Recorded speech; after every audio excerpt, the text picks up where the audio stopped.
Nah hari ini saya ingin melanjutkan ya. Bulan ini kita bicara soal kedewasaan. Hari ini saya mau ingin membahas tentang jangan mau dianggap rendah. Ya, jangan mau dianggap rendah.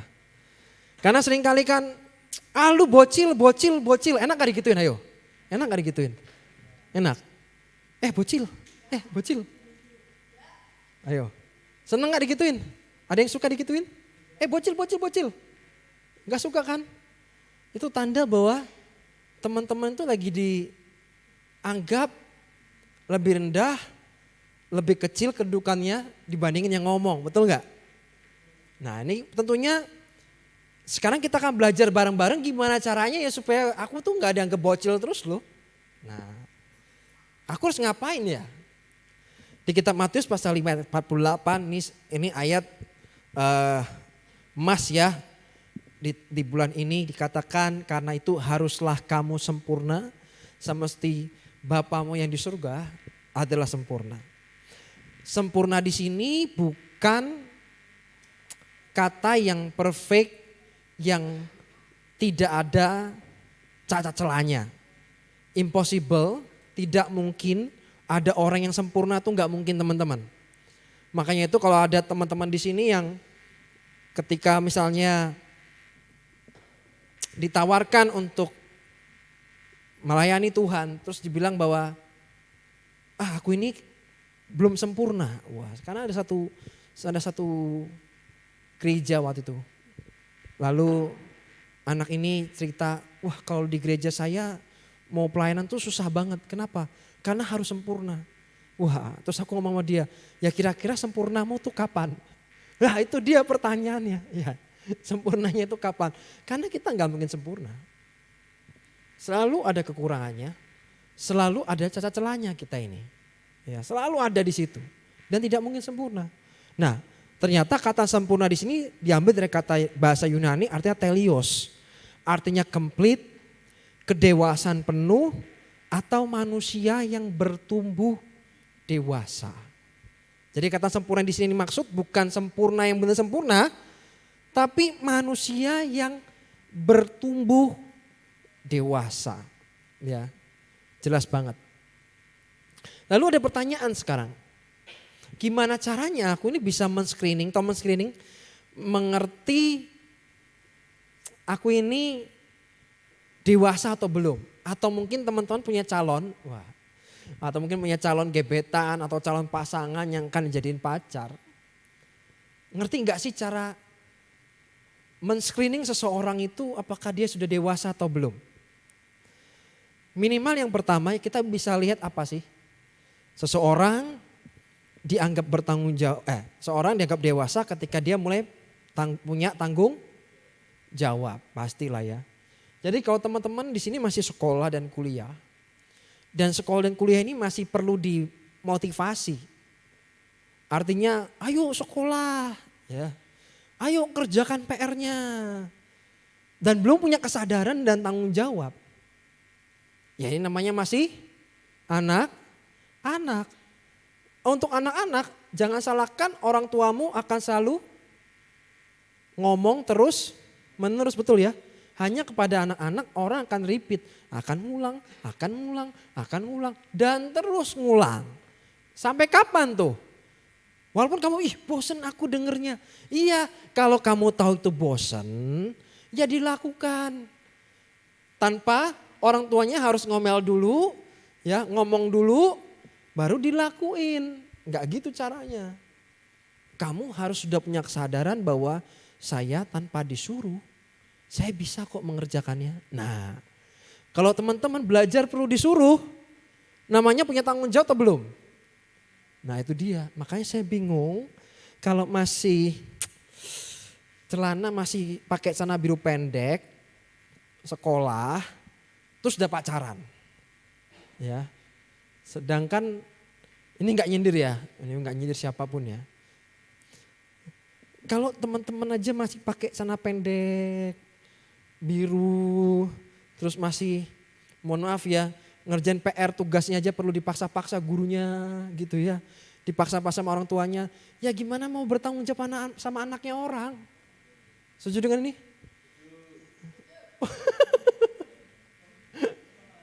Ya. Gimana mau bertanggung jawab sama anaknya orang? Oh, tanggung jawab dirimu sendiri yang buat dirimu loh ini. Bukan buat siapa-siapa. Ini tanggung jawab buat dirimu sendiri. Kalau teman-teman, ayo mandi. Itu aja kalau disuruh mandi gak mandi-mandi. Padahal itu tanggung jawab buat siapa? Ini kegunaan buat siapa sih? Bukannya buat kamu. Emang buat yang nyuruh? Kan enggak. Ya walaupun juga yang nyuruh juga pasti kebauan ya. Kalau kamu gak mandi-mandi kan, kecut lah minimal.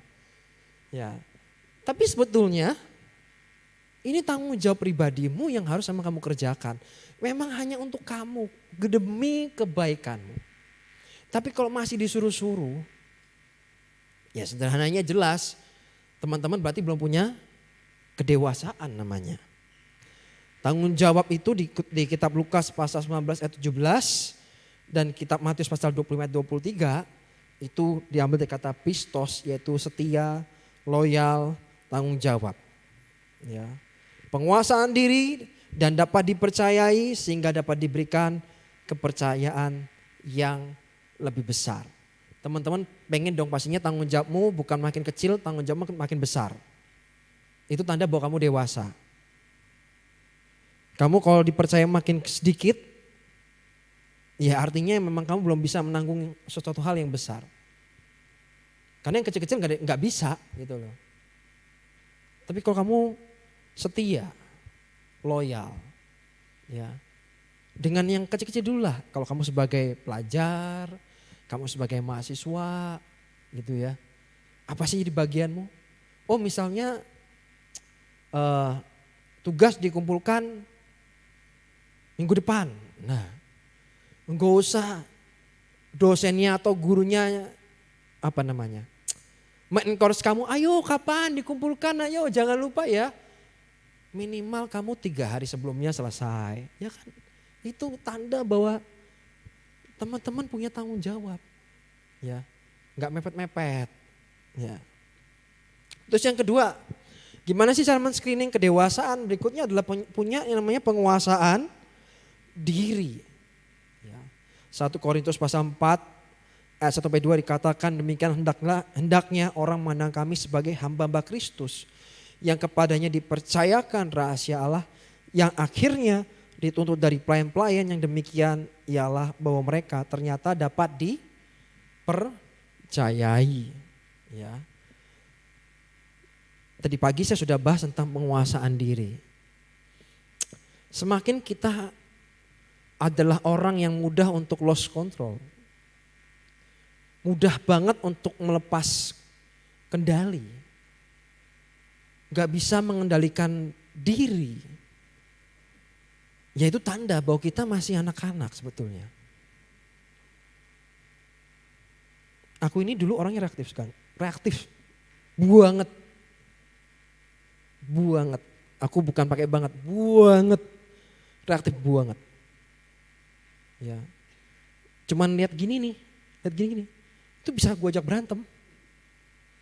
Kan udah ada bego. Kayak gitu ya. Saking gak tahu tuh, aku bingung juga kok bisa kayak gitu sih. Gitu ya. Menghajar anaknya orang dan yang lain. Aduh. Itu bukti lost control. Gak bisa mengendalikan dan menguasai diri.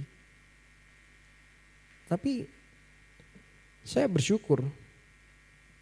Semakin kesini bertambahnya usia.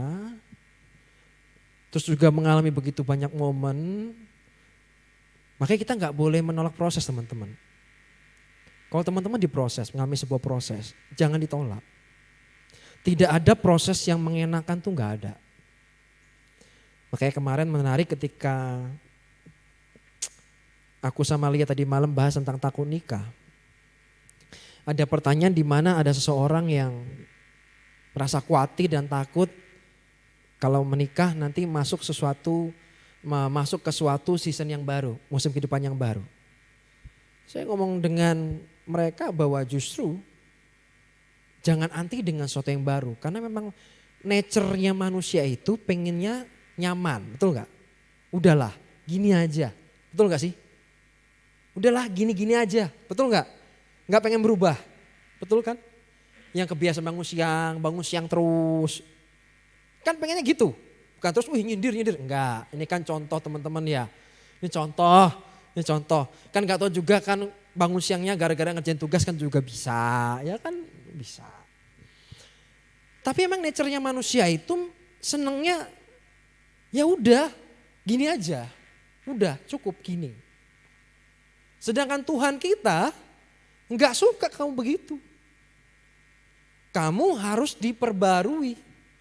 Day by day, hari demi harinya harus diperbarui. Berarti kamu harus keluar dari zona nyaman. Zona nyaman itu memang buat kita seperti kayak rest area. Tahu rest area ya? Di mana kita beristirahat, kita capek. Ada waktu kita beristirahat. Dengan Tuhan juga sama, selalu ada rest areanya. Enggak mungkin hidupmu diproses terus, enggak mungkin juga. Ada waktu di mana kamu akan dikasih rest area, di mana kamu akan beristirahat sebentar. Namun rest area bukan tempat tinggal. Karena Tuhan punya tujuan sama kamu. Kita punya destiny nih, punya tujuan, punya purpose. Kalau belum sampai tujuannya, ya kamu harus jalan terus. Nangkap sampai sini? Jadi emang kalau dalam kehidupan kita mengalami rest area, gak apa-apa dinikmati sebentar. Tapi jangan marah kalau sudah disuruh jalan lagi.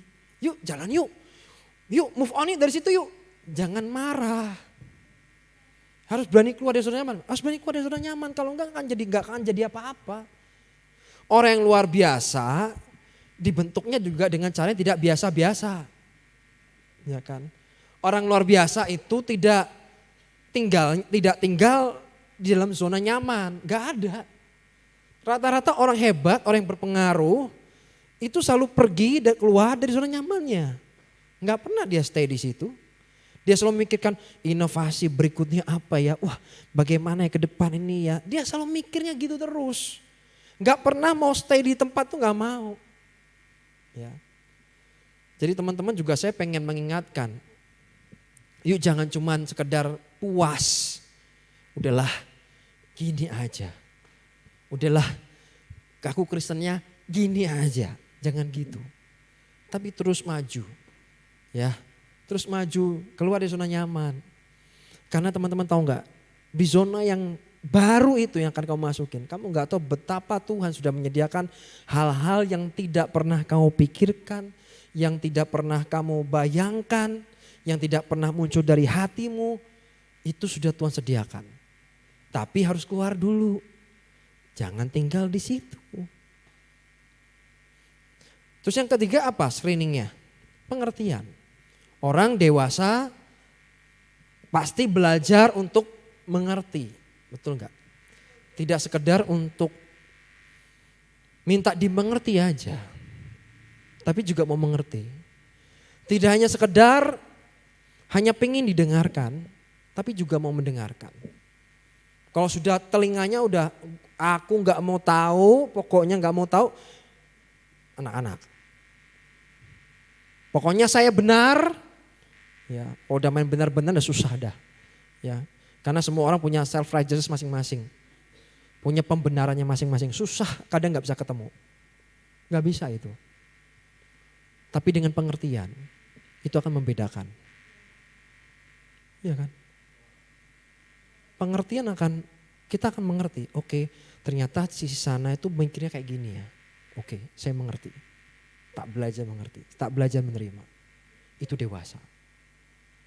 Tapi kalau masih mencari pembenaran, come on. Hanya anak kecil yang ketahuan bohong terus dia harus mencari kebohongan berikutnya. Jadi pengertian. Sedangkan konflik itu seringkali munculnya karena kurang pengertian. Kalau sama-sama mengerti itu nggak mungkin ada konflik. Impossible. Ya.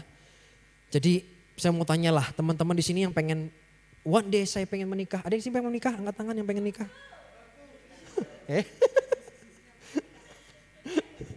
Ada yang pengen menikah? Oh yang sudah menikah jangan dong ya. Yang sudah menikah jangan, yang belum aja. Ya.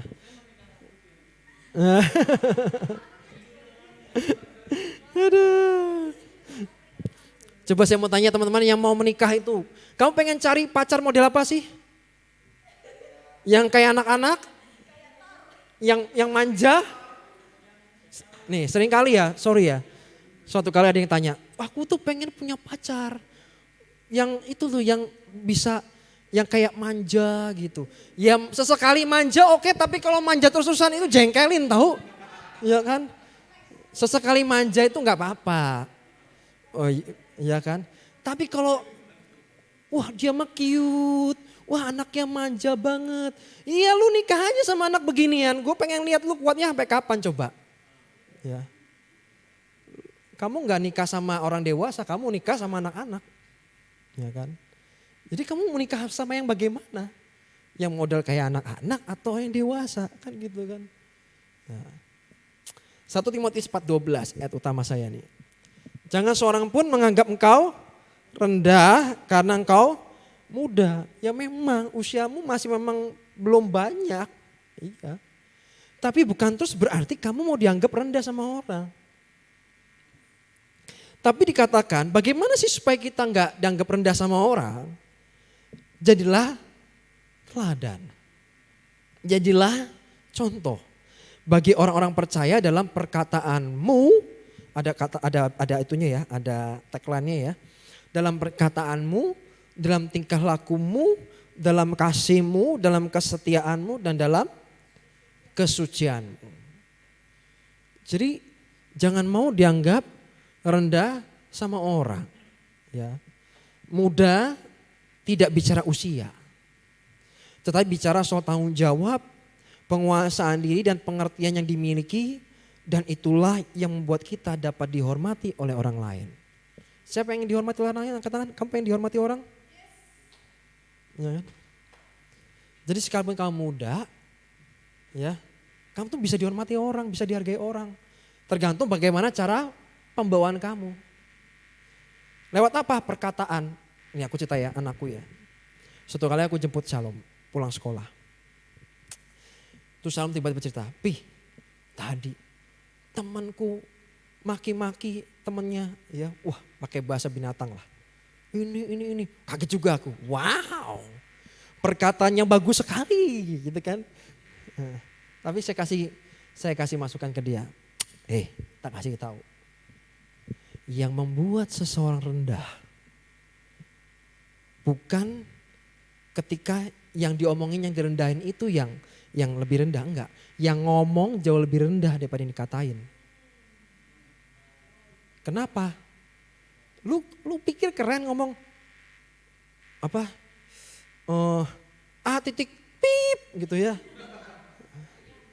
Oh ayam ya itu. Ayam ya bisa. Kayaknya sih keren, kayaknya keren. Relate banget. Woi, bukan relate. Ya. Jangan membiasakan sesuatu yang salah. Latah supaya kelihatan keren aja. Wih, aku mah gak peduli. Sesuatu yang salah ya salah dong. Aku ngomong sama dia, please don't do that. Jangan lakukan itu. Kamu sedang merendahkan dirimu sendiri kalau kamu melakukan itu. Oh gitu ya Be? Iya.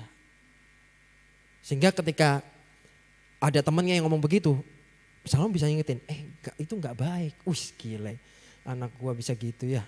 Ya kan? Itu gak baik. Ya, karena di rumah kami emang gak pernah muncul kata-kata itu. Gak pernah muncul. Ya, terus tingkah laku. Gimana cara kita berkata dengan seorang kan menentukan bagaimana orang akan menghargai kita kan. Iya gak sih? Kalau kamu gak bisa menghargai dirimu lewat kata-katamu, orang lain gak akan menghargai kamu.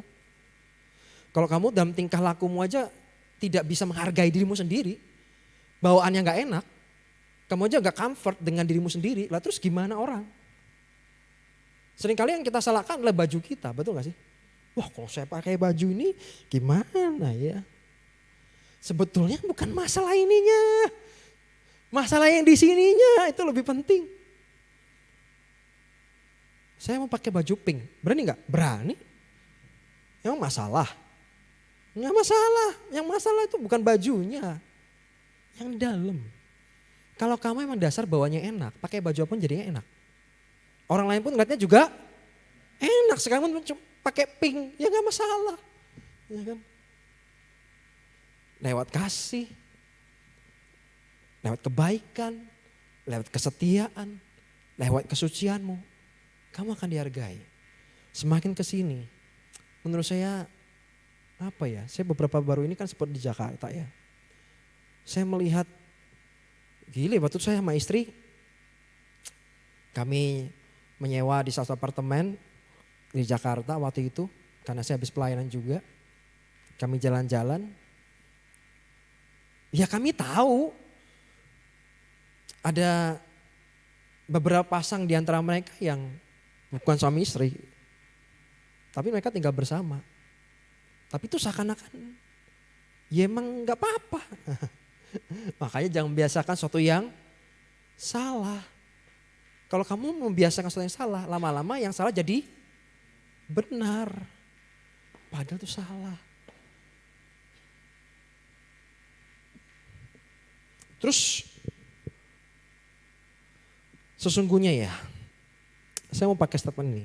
Tidak ada yang dapat merendahkanmu tanpa persetujuanmu. Tidak ada yang dapat merendahkanmu tanpa persetujuanmu. Kenapa kamu dianggap rendah? Karena kamu setuju dengan itu. Loh, saya enggak setuju kok. Melalui perkataanmu, tingkah lakumu, kasihmu, kesucianmu, kekudusan.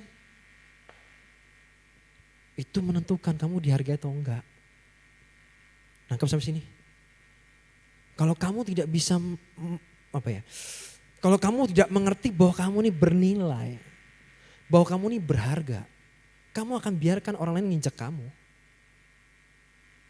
Tapi kalau kamu tahu kamu berharga, kamu bernilai, kamu tidak akan pernah membiarkan itu. Kamu tidak akan pernah setuju dengan orang-orang yang mencoba merendahkan kamu. Bukan terus diajak berantem ya, bukan, tolong ya. Bukan terus diajak berantem, enggak. Tapi kamu tunjukkan dengan sikapmu. Sikap yang lebih dewasa. Pahami bahwa hidupmu bernilai. 1 Petrus 18 ayat 19. 1 Petrus 1 ayat 18 sampai 19 dikatakan. Sebab kamu tahu bahwa kamu telah ditebus dari cara hidupmu yang sia-sia. Yang kamu warisi dari nenek moyangmu itu bukan dengan barang yang fana. Bukan pula dengan perak atau emas, melainkan dengan darah yang mahal. Yaitu darah Kristus yang sama seperti darah anak domba yang tak bernoda dan tak bercacat. Kita ditebus oleh darah yang mahal. Kalau ditebus oleh darah yang mahal berarti kamu bernilai bukan? Bernilai, kau berharga. Makanya jangan kamu mengobral dirimu ya. Dalam sebulan ganti pacar berapa kali ya. Terus putus nyambung atau mungkin sama siapa? Putus nyambungnya beda orang ya. Bukan sama orang yang sama, putus nyambung dengan orang yang berbeda. Jangan diobral. Karena malu juga besok kalau camernya tanya, Kak ini anakku mantan kamu yang keberapa? Mantan yang ke-20. Ya kira-kira camernya gimana? Calon mertuamu. Bakal sudi nerima kamu gitu? Mikirlah, ini anak gua ntar gimana nasibnya nih? Kan gitu nih. Ya kan? Itu sepertinya kayaknya keren sih. Wih, gonta-ganti gitu ya, kayak keren. Tapi enggak keren itu. Suatu hari kelak konsekuensinya akan datang. Ya. Saya pun besok pasti akan punya menantu ya, kalau Tuhan belum datang ya. Ya pastilah. Saya akan tanya, anakku kamu dulu hidupmu gimana? Mantanmu ini anakku mantan keberapa? Ya pasti satunya pertanyaan itu nanti. Ya, itu yang buat saya nanti setuju atau enggak nanti anakku nanti pacaran sama dia atau apa enggak. Gitu. Track record penting enggak? Penting. Makanya dijaga. Supaya orang enggak nganggap kamu rendah. Wah dia playboy. Kamu jangan bangga dicap playboy. Itu enggak keren teman-teman asli. Ya, itu beban itu. Gitu. Terus setiap kali kamu deketin cewek, terus teman-teman pada bilang, dia playboy jangan mau. Come on. Kamu udah menekan dirimu sendiri. Ya. Ingat bahwa kamu bernilai. Jangan diobral hidupmu. Alias jangan ngawur. Ketika kita bertumbuh, ini dia, ke dalam kedewasaan, tentunya ketika kita melewati comfort zone, keluar zona nyaman, ada yang namanya growing pain. Ada sakit, ya. Aku mau tanya, biasanya anak kecil bayi kalau dia ini mau tumbuh gigi, biasanya apa yang terjadi? Rewel, nangis. Kenapa? Karena nggak nyaman. Sesuatu yang baru sedang bertumbuh pasti nggak nyaman sama. Kamu pengen jadi dewasa, pastinya akan tidak nyaman karena sesuatu baru sedang ditumbuhkan. Sama kalau kamu lagi, siapa yang suka nge-gym di sini angkat tangan, suka nge-gym? Kagak ada. Oh enggak ada ya. Oke. Kalau kamu nge-gym, kalau kamu nge-gym, waktu kamu angkat barbel gitu, pertamanya enteng. Coba pulang. Saya pulang gimana? Waduh, besok bisa bangun aja jarum semuanya. Jarum itu tanda apa? Ada sesuatu yang sedang tumbuh. Apa yang tumbuh? Ototnya. Wih. Ya kan? Percayalah kalau punya otot gini, itu tumbuh. Itu melatihnya, nggak mungkin tidak ada growing pain. Nggak mungkin nggak ada sakit. Ya sakit lah.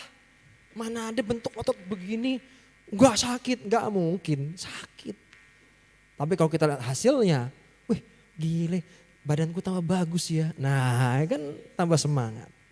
Sama, dalam kedewasaan juga sama. Ternyata ketika saya berubah menuju pada kedewasaan, ternyata saya mendapatkan begitu banyak keuntungan. Mendapatkan benefit, mendapatkan profit. Sehingga aku pengen gini terus gitu. Ya kan? Walaupun gak nyaman. Kenapa harus growing? Karena kita tidak pernah tahu kapan kita akan masuk di dalam masa-masa yang sulit. Masa-masa yang tidak pernah kita harapkan. Teman-teman, kalau teman-teman jadi anak-anak terus, tidak bertumbuh menjadi dewasa, maka akan ada saatnya tiba, kamu akan dipaksa didewasakan. Sampai kata bahasa yang paling enak. Kalau orang tuamu kalau orang tuamu atau pemimpinmu sudah ngomong saya berbusa-busa, ngajarin kamu tapi kamu gak berubah, mungkin suatu hari kelak kehidupanlah yang akan mengajarkan kamu.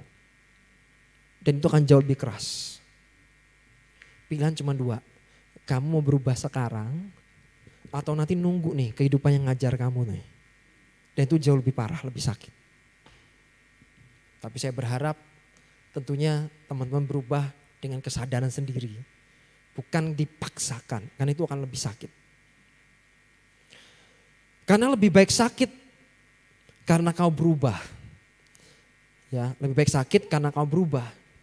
Karena akan jauh lebih sakit kalau kamu enggak berubah. Tak ulangi, lebih baik sakit karena terjadi perubahan dalam kehidupanmu daripada tidak ada terjadi perubahan apa-apa. Percayalah itu ke depan jauh lebih menyakitkan.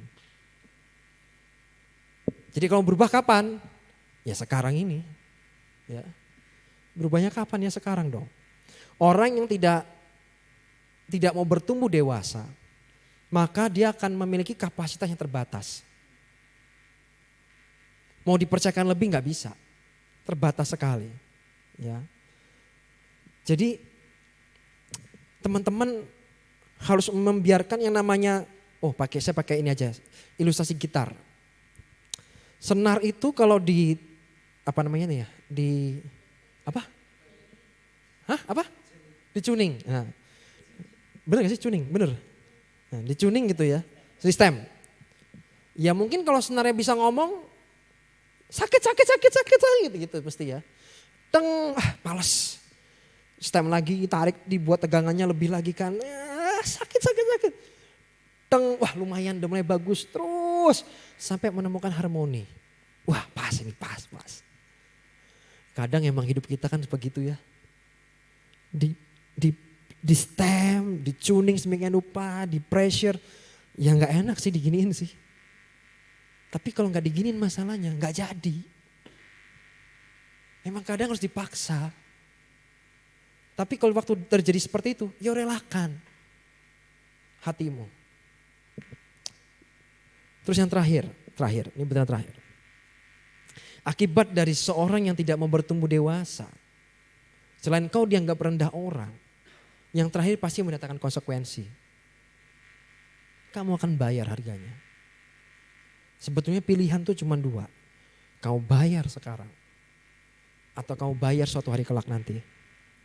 Kalau kamu bayar suatu hari kelak nanti, itu akan jauh lebih merepotkan, akan jauh lebih menyakitkan. Kenapa? Seperti kamu banyak PR, gak pernah dikerjain. Nangkep gak? Nih teman-teman dikasih PR nih. Memang gak nyaman dikasih PR. Tapi kalau kamu mau ngerjain itu, gak numpuk kan? Gak numpuk kan? Dibanding gini, udahlah aku gak mau ngerjain. Biarkan ini yang menumpuk. Tapi teman-teman jangan lupa, teman-teman gak ngerjain. Teman-teman mencoba melupakan. Tapi PR-nya semuanya masih ada nih. Dan nanti semuanya akan numpuk jadi satu. Dan suatu hari kelak teman-teman susah payah di sana. Ya. Jadi akibat dari orang yang tidak bertumbuh dewasa, gak punya tanggung jawab, gak punya self control yang baik, gak punya pengertian, satunya yang terakhir akan berakibat sebuah konsekuensi. Saya berdoa teman-teman habis dengar ini, sudahlah yuk belajar miliki satu kebiasaan yang baru. Apa itu? Misalnya ambil satu aja. Contohnya kalau yang sekolah belajar gak usah disuruh. Ngerjain PR gak usah disuruh. Gak usah pakai suruh, mandi gak usah pakai disuruh. Apa yang kita bisa kerjakan sendiri dengan penuh dengan tanggung jawab. Dimulai dari itu aja.